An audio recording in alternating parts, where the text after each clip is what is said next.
जय हिंद सभी को स्वागत है आपका हमारे YouTube चैनल पर। हमारे YouTube चैनल का नाम है सस्मोदे सर। डेली वीडियो देखने के लिए हमारे YouTube चैनल को सब्सक्राइब कर लेना। ठीक है, तो आज हम पढ़ेंगे कक्षा 11वीं जीव विज्ञान अध्याय 2। ठीक है, अध्याय 2 जीव जगत का वर्गीकरण, कक्षा 11वीं जीव विज्ञान। ठीक है,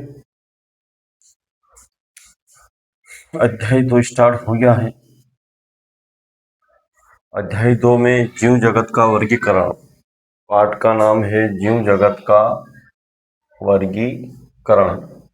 अध्याय 2, जीव यानी जो जिसमें जान हो, जो जीवित हो, जिसमें वृद्धि होती, पोषण हो, है ना, तो ये क्या है? जीव है। तो जगत क्या है? जीवों का जगत यानी जीवों का संसार और उनका वर्गीकरण यानी जीव जगत का वर्गीकरण यानी जगत में रहने वाले जीवों का वर्गीकरण करना। वर्गीकरण यानी समूह बनाना, है ना। पाठ समझ में आया आपको कि जीव जगत यानी जो जीव जगत में रह रहे हैं उनका समूह बनाना, है ना। कक्षा 11वीं जीव विज्ञान, इसमें हम सबसे पहले पढ़ेंगे वर्गीकरण क्या होता है ना। वर्गीकरण क्या होता है? वर्गीकरण वर्गीकरण का अर्थ होता है समूह, है ना, ग्रुप। तो इसको मैं आपको एक परिभाषा भी लिखवा देता हूं कि वर्गीकरण क्या होता है कि जीवों के गुणों को देखकर उनकी समानता और असमानता के आधार पर उनको व्यवस्थित व्यवस्थित तरीके से समूह बनाना ही क्या कहलाएगा? वर्गीकरण। जैसे समूह क्या? जैसे जंतु का समूह अलग होगा, पेड़ पौधों का समूह अलग होगा, छोटे छोटे जीव जंतुओं का समूह अलग होगा। तो इनके हम समूह कैसे व्यवस्थित करेंगे? उनको गुणों को देखकर कि मान लो ये मनुष्य है तो उनके मनुष्य के गुण पूरे हैं तो उसको मनुष्य में रखा गया, है ना। पेड़ पौधे के गुण देखा तो उन पेड़ पौधों को अलग रखा गया। छोटे छोटे जीव जंतुओं को देख के उनको अलग रखा गया। तो उनको गुणों को देखकर समानता और असमानता, समानता यानी समान एक जैसा दिखता हो, है ना, तो उनको एक समूह में व्यवस्थित कर देना। एक समूह में यानी एक ग्रुप में अलग अलग कर देना ही क्या कहलाएगा? वर्गीकरण कहलाता है। तो हम थोड़ा लिख देता हूं मैं आपको।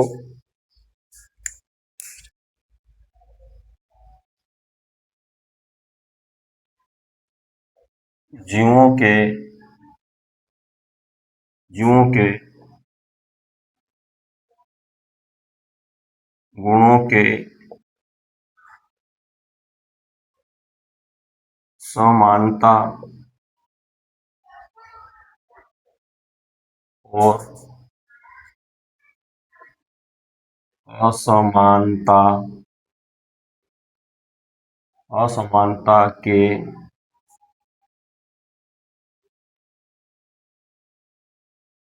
आधार पर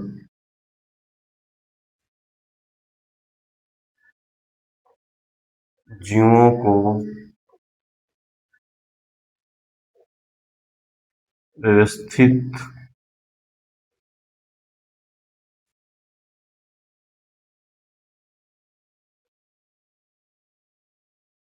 करना या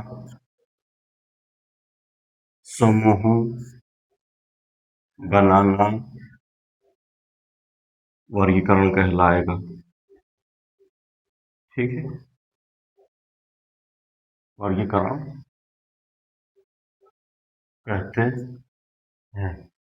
ठीक है, तो जीवों के गुणों के समानता और असमानता के आधार पर जीवों को व्यवस्थित करना या समूह बनाना वर्गीकरण कहते हैं। ठीक है, ये आपको समझ में आ गया होगा।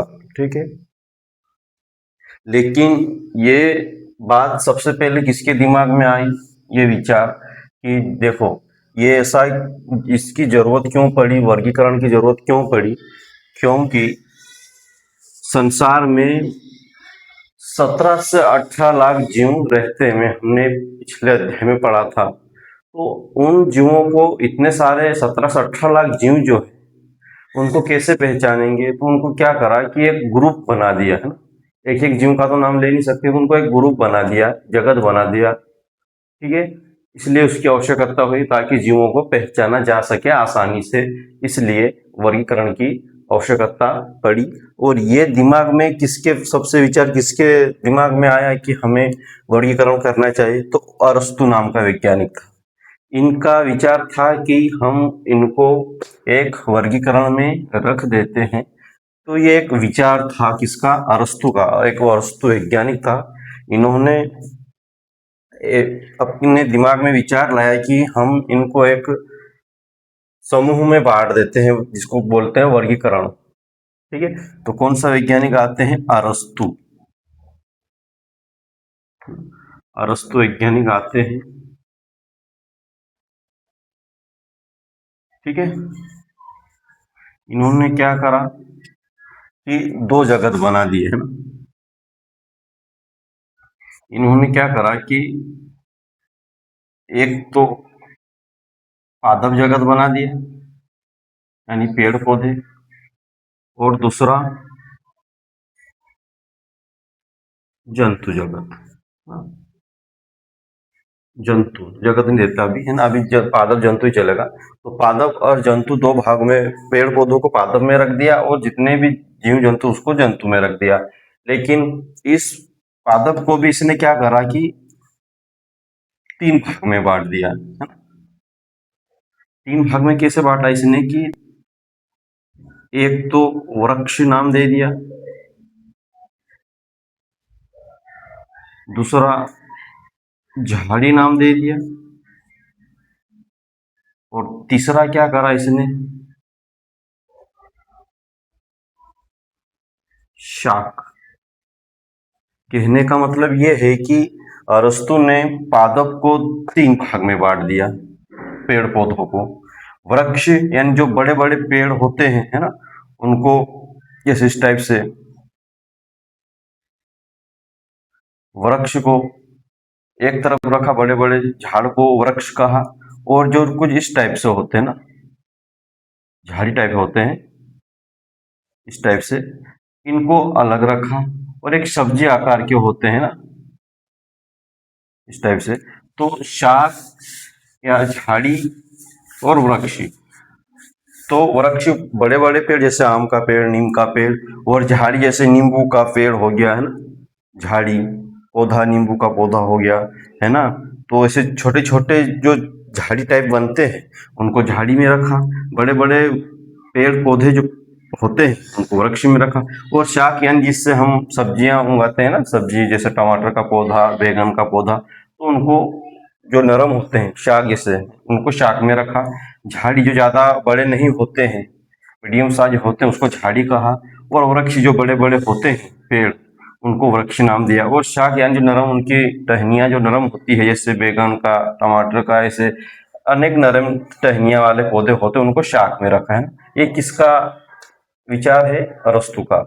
और इसमें यह भी लिख लेना कि सर्वप्रथम सर्वप्रथम किसने वर्गीकरण का अध्ययन किया था, तो अरस्तु ने, है ना। तो यहाँ पे मैं लिख देता हूँ, पेन चेंज कर लेता हूँ, हमको यहाँ पे लिखना था एक पल में। सर्वप्रथम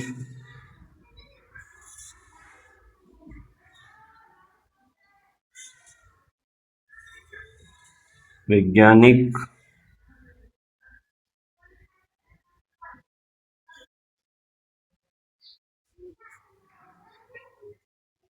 मापदंडों का उपयोग करके वर्गीकरण का उपयोग या फिर अध्ययन अरस्तु ने किया था। अरस्तु ने किया, यह बात याद रखना। तो सर्वप्रथम वैज्ञानिक मापदंडों का उपयोग करके वर्गीकरण का अध्ययन अरस्तु ने किया था। या फिर ऐसे भी लिख सकते हो कि सर्वप्रथम वर्गीकरण का अध्ययन किसने किया था, तो अरस्तु ने किया था। ठीक है, ये वाली लाइन थोड़ा मैं आपको मिक्स लग रहा होगा, लेकिन यह अलग पेन से मैंने लिख दिया है। तो सर्वप्रथम वैज्ञानिक मापदंडों का उपयोग किसने करा था, अरस्तु ने करा था। और इन्होंने क्या करा था, दो भाग में बांट दिया। पादप को अलग रखा, जंतु को अलग रखा, और पादप के 3 भाग कर दिए, वृक्ष, झाड़ी, शाख, है ना। और ऐसा कि ऐसा जंतु के भी 2 भाग कर दिए। फर्स्ट, जिसमें जिस जीव में लाल रक्त उपस्थित हो, जिस जीव में लाल रक्त उपस्थित हो उसको अलग रखा, और जिसमें लाल रक्त अनुपस्थित हो, जिसमें लाल रक्त नहीं हो, इसको मैं यहां लिख देता हूं। जिस जीव में लाल रक्त अनुपस्थित हो, ठीक है। तो आपको अरस्तु का नियम अच्छे से समझ में आ गया होगा। तो अरस्तु का सर्वप्रथम अध्ययन वर्गीकरण का अध्ययन सबसे पहले किसने करा था? तो अरस्तु ने करा था। और इन्होंने क्या करा था? पादप को अलग रखा, जंतु को अलग रखा, और पादप के 3 भाग कर दिए, वृक्ष, झाड़ी, शाख। वृक्ष के बड़े पौधे आएंगे, झाड़ी मीडियम साइज, और जो नरम होते हैं बैगन टमाटर के पौधे उनको शाख में रखा, और जंतु के भी 2 भाग कर दिया इसने, है ना। जिस जीव में लाल रक्त उपस्थित हो, यानी आरबीसी भी बोलते हैं इसको, है ना, आरबीसी भी बोलते हैं, आरबीसी, है ना। तो उनको अलग रखा, और जिसमें लाल रक्त नहीं हो उसको अलग रखा।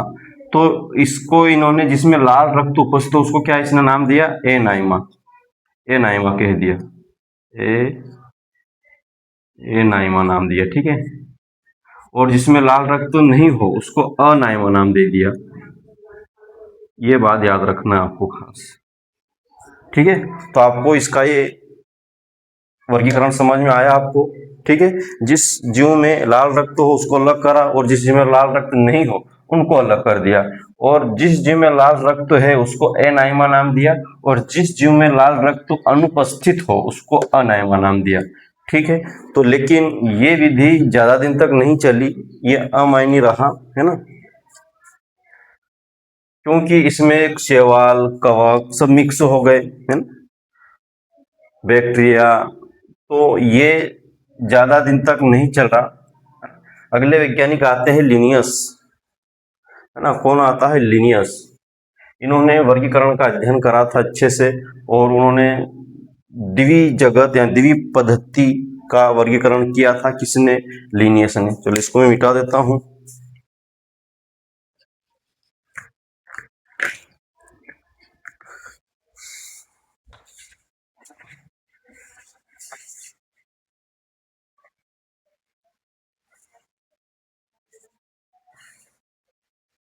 अगले वैज्ञानिक आते हैं लिनियस, कार्ल्स लिनियस।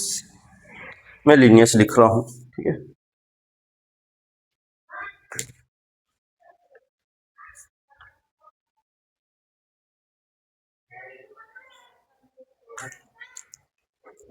चलो लिनियस देखते हैं। अगला वैज्ञानिक आता है लिनियस।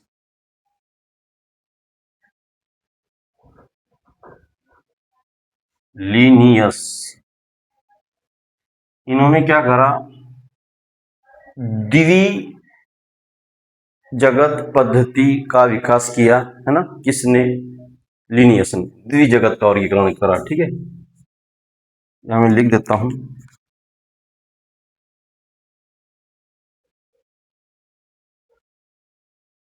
लिनियस ने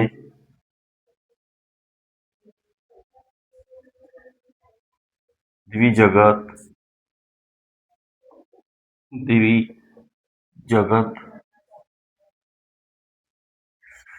पद्धति का विकास किया। यानी द्विजगत का वर्गीकरण किसने दिया? द्विजगत वर्गीकरण किसने दिया? लिनियस ने, है ना। लिनियस ने द्विजगत पद्धति का विकास किया, यहाँ वर्गीकरण किया, ठीक है। लिनियस वैज्ञानिक आते हैं और इन्होंने द्विजगत पद्धति का विकास किया है। द्विजगत क्यों कहा? क्योंकि इन्होंने 2 जगत बनाए, है ना। 2 जगत का वर्गीकरण किया। किसने? लिनियस ने। कौन कौन से, तो देखो यहाँ पे मैं लिखता हूं आपको दूसरी पेन लेके, लीनियस, लीनियस, दो जगत दिया है ना। पादों को प्लांटी, अंग्रेजी में प्लांटी लिख दिया इसने, प्लांटी है ना, यानी पादप जगत दिया, ठीक है। और दूसरा दे दिया इसने जंतु जगत, यहाँ फिर इसको मैं लिख देता हूँ एनिमिलिया नाम दिया था इसने, एनिमिलिया, एनिमिलिया यानी प्राणी जगत, ठीक है, प्राणी जगत। तो इसने दो भाग में बांटा है, इसलिए द्विजगत दिया इसने। तो ये भी याद रखना कि लिनियस ने द्विजगत पद्धति का वर्गीकरण किया था और लिनियस ने दो जगत बनाए थे, प्लांटी जगत और एनिमिलिया जगत। लेकिन इन्होंने क्या करा कि एक कोशिकीय, बहुकोशिकीय एवं प्रोकैरियोटिक एवं यूकैरियोटिक जीवों को एक साथ रख दिया। अब ये क्या होता है, पहले मैं आपको लिख देता हूं कमी क्या थी इसकी।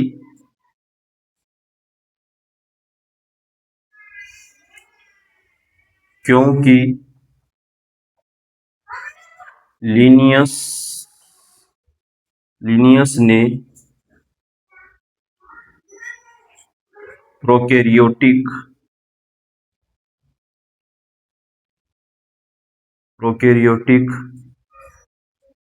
एवं यूकैरियोटिक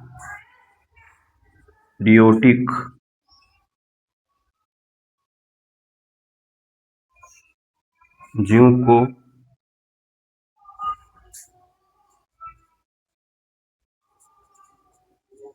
एक साथ रख दिया, यानी एक ही समूह में रख दिया, ठीक है। पादप में जितने एक कोशिकीय, बहुकोशिकीय उसको एक साथ रख दिया, यूकैरियोटिक प्रोकैरियोटिक उनको भी एक साथ रख दिया। ओ एवं तथा एक कोशिकीय, एक कोशिकीय एवं बहुकोशिकीय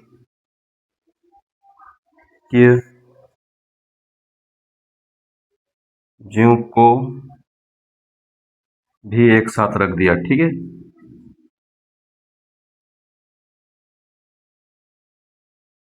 तो इनकी ये कमी थी, किसकी, लिनियस ने।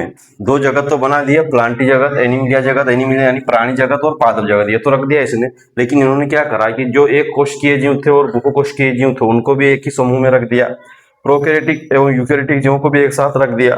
तो पहचानने में फिर तकलीफ हुई है ना, लोगों को पहचानने में तकलीफ हुई कि कौन सा यूकैरियोटिक है कौन सा प्रोकैरियोटिक है, समझ में नहीं आ रहा था। तो ये विधि भी ज्यादा दिन तक नहीं चली है ना, लिनियस वाला भी फेल हो गया। अब आपको मैं थोड़ा बता देता हूँ कि यूकैरियोटिक प्रोकैरियोटिक क्या होता है, फिर अगले वैज्ञानिक आते हैं, हैकल वैज्ञानिक आते हैं। लेकिन हैकल से पहले आपको ये समझ में आना चाहिए कि लिनियस ने प्रोकैरियोटिक और यूकैरियोटिक क्या होते हैं और उनको एक साथ क्यों रखा, एक कोशिकीय बहुकोशिकीय क्या होते हैं, तो ये समझा देता हूँ। और ये भी मायने नहीं रही विधि है ना, क्योंकि एक यूकैरियोटिक प्रोकैरियोटिक एक कोशिकीय बहुकोशिकीय साथ में रख दिया है ना। तो देखते हैं प्रोकैरियोटिक और यूकैरियोटिक क्या है, फिर हम अगला वैज्ञानिक आता है हैकल, उसको देखेंगे। पहले मैं आपको समझा देता हूं कि यूकैरियोटिक प्रोकैरियोटिक क्या है।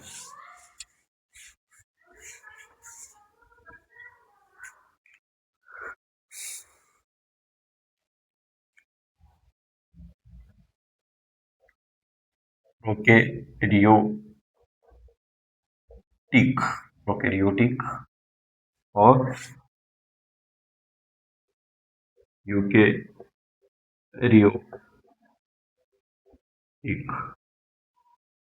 ये दो जीव क्या है,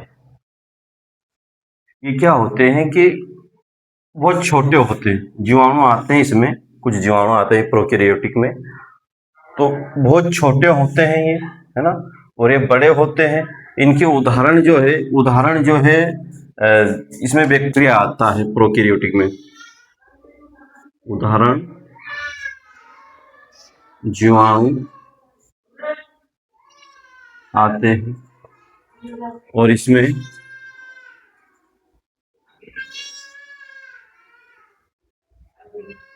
मनुष्य,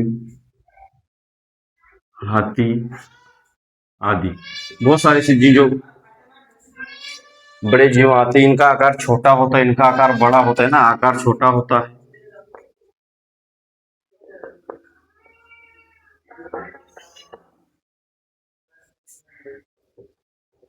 आकार बड़ा होता है।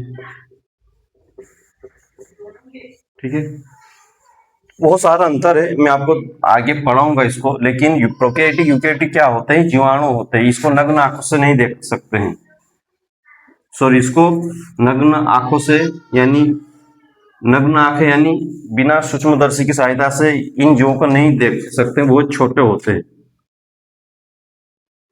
नग्न आंखों से नहीं देख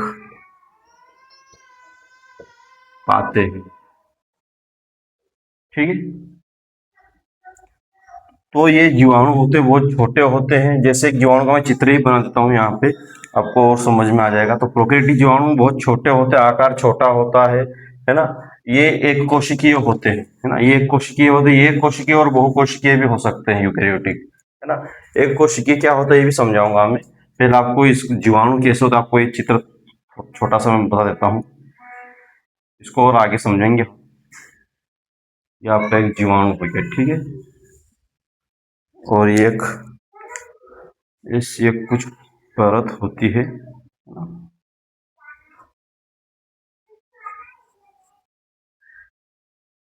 एक परत है ऊपर, कोशिका भित्ति के ऊपर एक परत है, तो मान लो ये जीवाणु है, ठीक है, साइनोबैक्टीरिया क्या है, एक जीवाणु।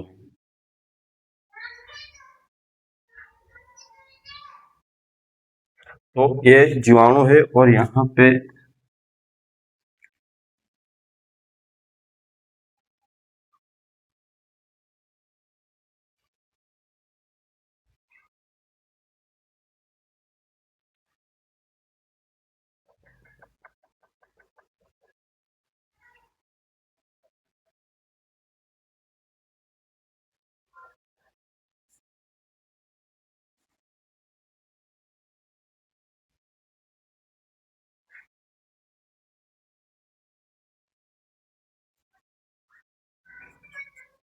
ये जीवाणु है और ये कैसा है, प्रोकैरियोटिक जीव,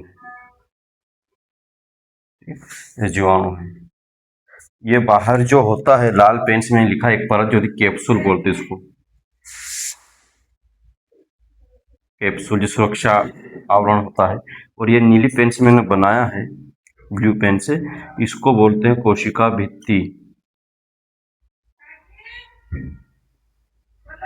जो पेप्टोग्लाइकेन की बनी होती है, पेप्टोग्लाइकेन की बनी होती है, ये आगे पढ़ेंगे, है ना। और इसको बोलते हैं कोशिका झिल्ली, ठीक है, कोशिका झिल्ली। और ये आपको दिख रहा है ये कोशिका द्रव्य,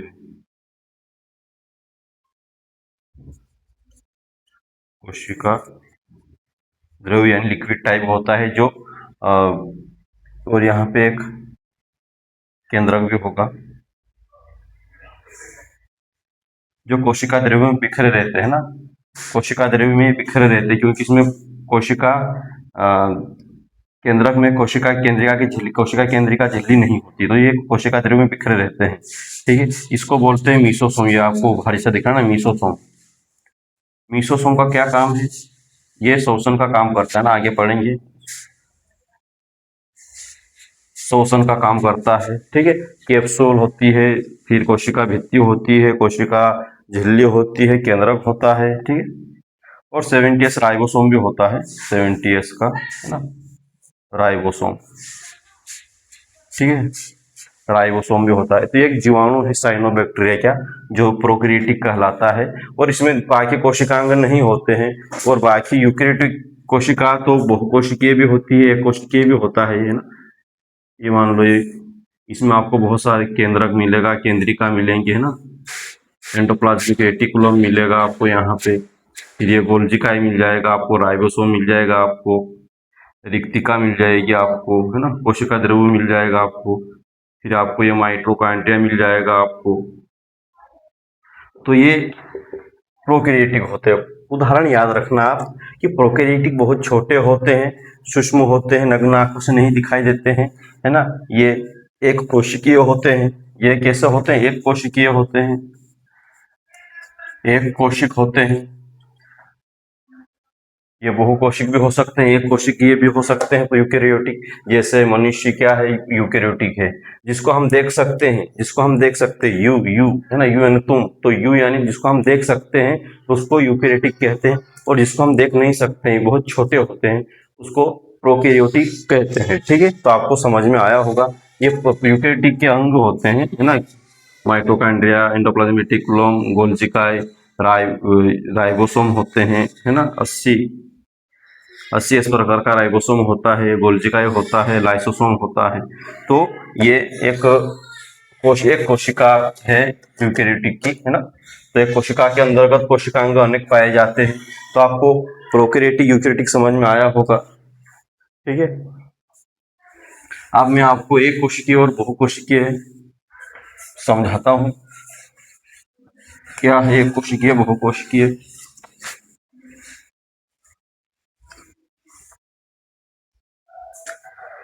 कुछ नहीं करना है, सिर्फ एक कोशिकी यानी जो एक ही कोशिका से बना होता ना, एक कोशिकीय, एक कोशिकीय,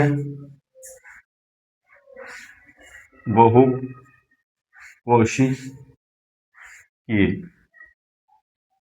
अंतर क्या है किसमें? इसमें एक कोशिका होती है ना, एक कोशिका होती है, इसमें अनेक कोशिका होती है।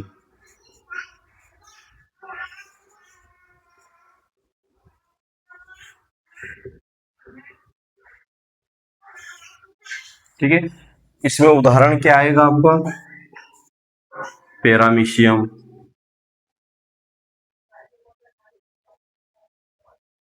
युगलिना,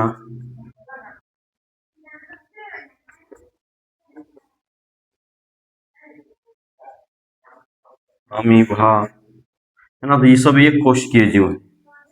इनका ही मनुष्य हो जाएगा,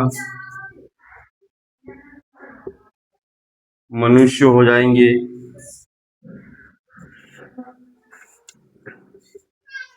गाय, जो बड़े बड़े जीव है ये बहुकोशिकीय होते हैं। एक कोशिकीय भी बहुत छोटे होते हैं ना, पैरामीशियम चप्पल टाइप का होता है, इस टाइप से,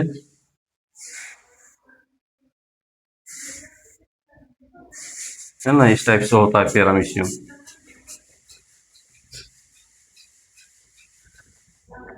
ये पैरामीशियम है ना। खाद्यदानी होती है, रिक्का होती है ना। तो ये पैरामीशियम है, फ्लैजेला होता है, सिलिया होता है, ये पढ़ेंगे आगे, मैंने पढ़वा भी दिया है। ठीक है, ये अमीबा होता है इस टाइप से, ये अमीबा है जो पानी में तैरते रहते हैं।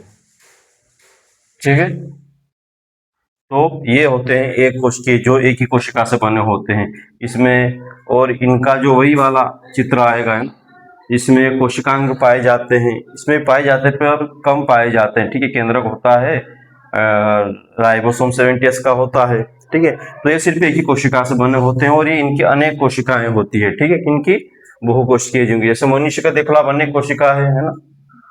और इनका जो है एक ही कोशिका से ही काम चल जाता है, इनमें अनेक कोशिका का अलग अलग कार्य होता है, इनमें एक ही कोशिका से सभी कार्य हो जाते हैं। एक कोशिकीय जीव में, है ना, बहुत छोटे होते हैं, एक ही कोशिका से बने होते हैं। हमारा अनेक सैकड़ों अरबों में कोशिका होती है, यहाँ से चिमटी भर निकाल दे कोशिका निकल गई, और उसमें आपको बहुत सारे माइटोकॉन्ड्रिया, है ना, लाइसोसोम मिल जाएंगे। पर इनमें सिर्फ एक ही कोशिका से पूरे जीव का निर्माण होता है ना। ठीक है, तो ये कोशिकीय बहुकोशिकीय होते हैं, इनको भी आगे पढ़ेंगे, लेकिन मैंने आपको सिर्फ उसका जो जीनियस ने जो एक कोशिकीय प्रोकैरियोटिक यूकेरियोटिक एक साथ में रखा, उनको समझाने की कोशिश करा हूं मैं। ठीक है, चलो देखते हैं अब हम।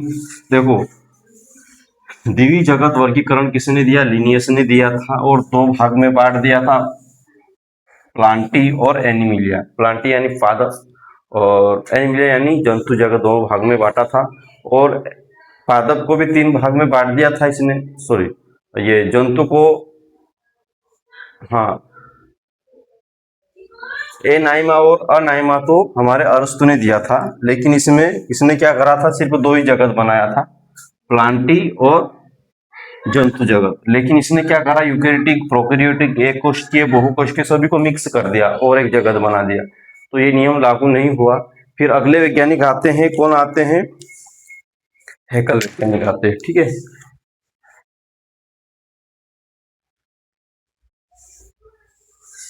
हैकल वैज्ञानिक अगला है, हैकल वैज्ञानिक। हैकल इतना लिख देता हूं मैं, हैकल आते हैं। इन्होंने तीन जगत का वर्गीकरण करा है ना, त्रिजगत,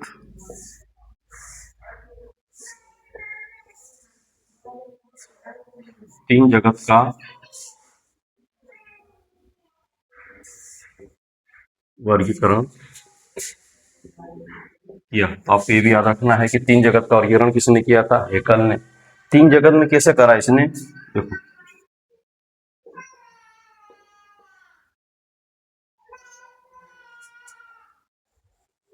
तीन जगत दे दिया। इसने एक अपडेट क्या करा, प्रोटेस्टा, प्रोटेस्टा जगत लाया, और दूसरा ये तो चल ही रहा था, है ना, पादप जगत, लिनियस ने खोज दिया था पादप जगत। और तीसरा इसने क्या खोजा, जंतु जगत, ये भी चल रहा था। इन्होंने अपडेट क्या करा, पोर्चिस्टा। तो ये तीन जगत हो गए किसके, ये तीन जगत हो गए हैं हैकल वैज्ञानिक के। हैकल ने क्या करा, तीन जगत का वर्गीकरण किया। हैकल ने तीन जगत क्या किया है, प्रोटिस्टा जगत, पादप जगत और जंतु जगत। इन्होंने थोड़ा सा अपडेट क्या करा कि जो लिनियस जो था दो जगत में कर दिया था, और प्रोकैरियोटिक और यूकैरियोटिक को एक साथ में रख दिया था। लेकिन इसने क्या करा, प्रोटिस्टा यानी इसके अंतर्गत सिर्फ शैवाल आते हैं, लेकिन इसने क्या करा कि इनकी क्या कमी थी, कमी क्या थी, इसने शैवाल प्लस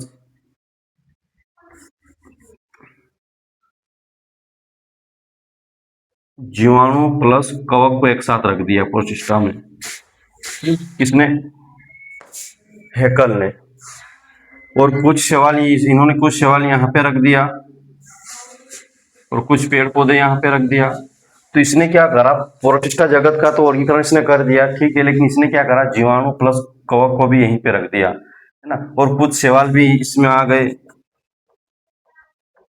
तो इसने इनको अलग अलग नहीं करा, इसलिए ये भी विधि लागू नहीं होती। क्यों नहीं होती है, क्योंकि प्रोटिस्टा जगत के अंतर्गत इन्होंने जीवाणु को भी यहीं पे रख दिया, कवक को भी यहीं पे रख दिया। अलग अलग रखना चाहिए था, लेकिन इसने भी क्या करा, इकट्ठा ही रख दिया, इसलिए ये विधि भी ज्यादा दिन तक नहीं चली और अमायनी रही, ठीक है। त्रिजगत वर्गीकरण किसने दिया था, हैकल ने दिया था। कितने जगत बनाए थे, पुरुषटा जगत, पादप जगत, जंतु जगत। इसने, इसकी कमी क्या थी, इन्होंने जीवाणु और कवक को एक साथ रख दिया, प्रोटिस्टा के अंतर्गत ही रख दिया, शैवाल को रख दिया, है ना। तो इन्होंने ये इनको अलग अलग नहीं कर पाए, कौन, हैकल। फिर एक दूसरा वैज्ञानिक आते हैं, कोपलेट। कोपलेट ने चार जगत का वर्गीकरण करा था। ये आपको समझ में आया, इसको मिटाता हूं मैं, को साथ में रख दिया, साथ में रख दिया, ठीक है, या फिर अलग अलग नहीं कर पाए, इसलिए ये ज्यादा दिन तक नहीं चल पाया। चलो अगला आता है हमारा कोपलेट। कोपलेट वैज्ञानिक आते, कोपलेट ने क्या करा देखते हैं। कोपलेट ने चार जगत का वर्गीकरण करा, ठीक है। कोपलेट ने चार जगत का वर्गीकरण किया।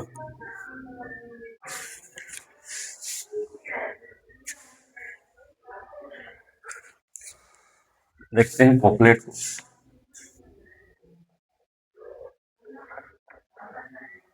कोपलेट, कोपलेट वैज्ञानिक ने क्या करा, चार जगत का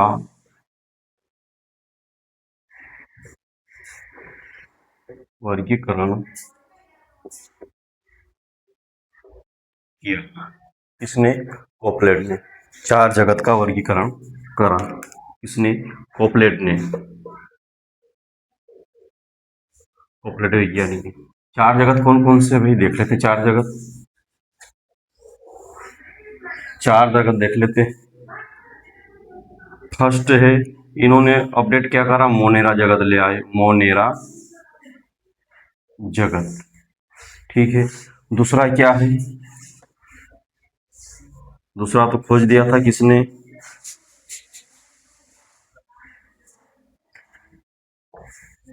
दूसरा खोजा था तो टेस्टा जगत। ठीक है, प्रोस्टेटा जगत। फिर तीसरा चल रहा है पादप जगत। और चौथा क्या चल रहा है? जंतु जगत। चलो, ये भाई साहब ने क्या करा कि मोनिरा जगत के अंतर्गत कवक को भी रख दिया, है ना। चार जगत का वर्गीकरण किसने किया था? कोपलेट ने। तीन जगत का वर्गीकरण किसने किया था? तीन जगत का हैकल ने। दो जगत का वर्गीकरण किसने किया था? लिनियस ने। ये याद रखना आपको। और कौन कौन से जगत बनाए वो भी याद रखना, ठीक है। तो कोपलेट ने चार जगत का वर्गीकरण करा था, मोनेरा जगत, प्रोटिस्टा जगत, पादप जगत और जंतु जगत। ठीक है। इसमें क्या, इसने क्या करा कि मोनेरा जगत में कवक को भी रख दिया, प्लस जीवाणु को भी रख दिया, साथ में रख दिया। इनको अलग अलग नहीं कर पाया। और यहाँ पे शैवाल को रख दिया, है ना। यहाँ पेड़ पौधों को रख दिया, ठीक है। यहाँ प्राणी को रख दिया, ठीक है। लेकिन इन्हें कोबलेट ने गलती क्या करा कि कवक और जीवाणु को एक साथ में रख दिया। तो ये भी नियम ज्यादा दिन तक नहीं मान्य हुआ, है ना। फिर अगला वैज्ञानिक आता है, और ये वैज्ञानिक आज भी ये जगत चलता है, और ये माइन्य जगत आएगा अब जो मैं पढ़ाऊंगा आपको। और अगला वैज्ञानिक आता है R.H. विटेकर। ये वैज्ञानिक ने अच्छे से पांच जगत का वर्गीकरण करा, और सभी को, एक कोशिकीय वाले जीव को, बहुकोशिकीय जीव वाले को, और कवक, शैवाल, सभी को अच्छे से अलग अलग करा है। तो ये नियम मान्य होगा। अगला मैं आपको पढ़ाऊंगा। कौन सा वैज्ञानिक आएगा? R.H. विटेकर वैज्ञानिक आते हैं। और इसने जो है पांच जगत का वर्गीकरण अच्छे से करा है, और इसको हमें हमें अच्छे से पढ़ना है, ठीक है। R.H. विटेकर। R.H. विटेकर।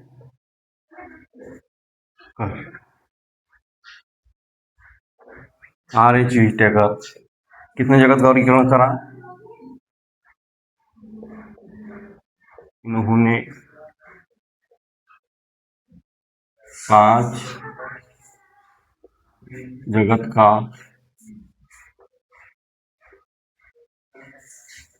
वर्गीकरण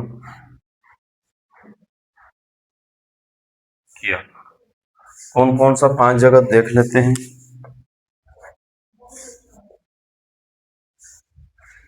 मोनेरा जगत, ठीक है, चल रहा है मोनेरा जगत। प्रोटेस्टा या प्रोटिस्टा ही बोलते इसको ना, प्रोटेस्टा जगत। और तीसरा यहाँ खोजा खास कवक जगत। कवक जगत, ठीक है। फिर बाकी वही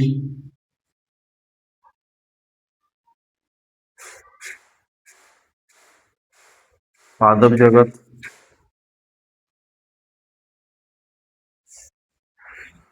जंतु जगत।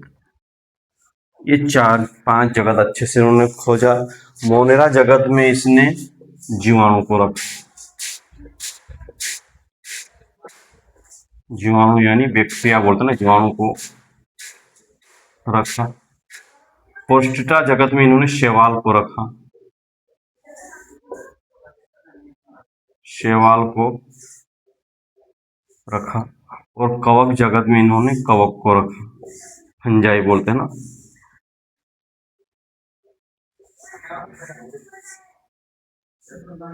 इसमें पेड़ पौधों को रखा,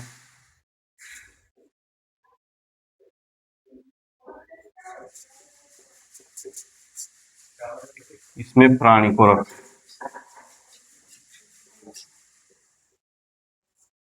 ठीक है, तो इसने 5 जगत अच्छे से वर्गीकरण करा और यहाँ से हम अच्छे से विस्तार से पढ़ेंगे, मोनेरा जगत को विस्तार से पढ़ेंगे ना।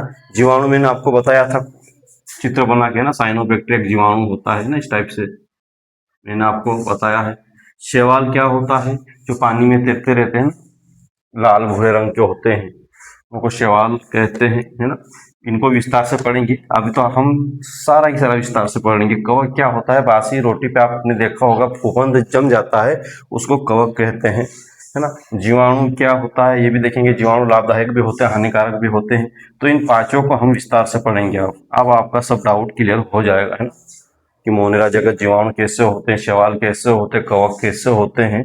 अब इनको हम विस्तार से पढ़ेंगे अगले वीडियो में। ठीक है, धन्यवाद।